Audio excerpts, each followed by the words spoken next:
From the earliest times, God had revealed that history will reach its ultimate destiny when He establishes His reign over all the earth through the faithful service of human beings. Moses taught this foundational belief in his account of God's covenant with Adam.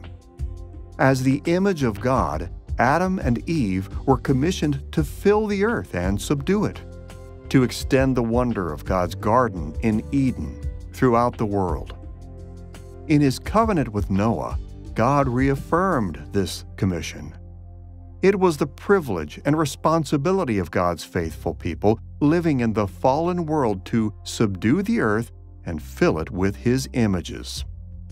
In His covenant with Abraham, God revealed that the people of Israel were the one family on earth chosen to lead the rest of humanity in turning the world into God's kingdom. In His covenant with Moses, God made the 12 tribes of Israel into a nation and placed them in the Promised Land. This land was the homeland from which they would extend the kingdom of God to the ends of the earth. And in His covenant with David, God established the house of His royal family that would lead the nation of Israel toward this grand destiny. But when the author of Samuel wrote his book, many in Israel struggled to believe in God's promises to David. The people of Israel were facing devastating curses from God, and these troubles had come upon them through none other than the house of David.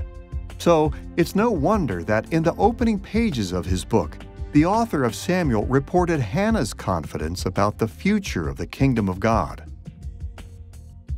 Listen again to Hannah's praise in 1 Samuel chapter 2, verse 10. "The adversaries of the Lord shall be broken to pieces. Against them He will thunder in heaven. The Lord will judge the ends of the earth. He will give strength to His king and exalt the horn of His anointed."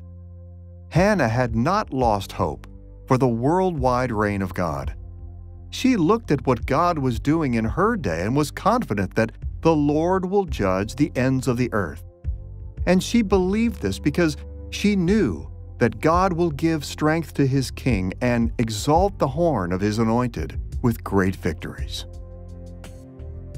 Throughout his book, the author of Samuel called on his original audience to follow Hannah's example. They were not to give up hope.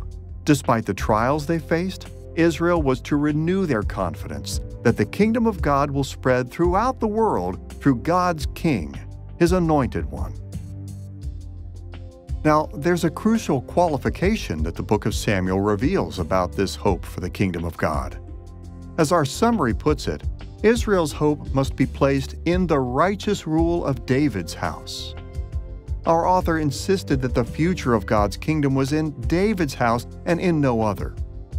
But more than this, God had ordained that this glorious future was in the righteous rule of David's house.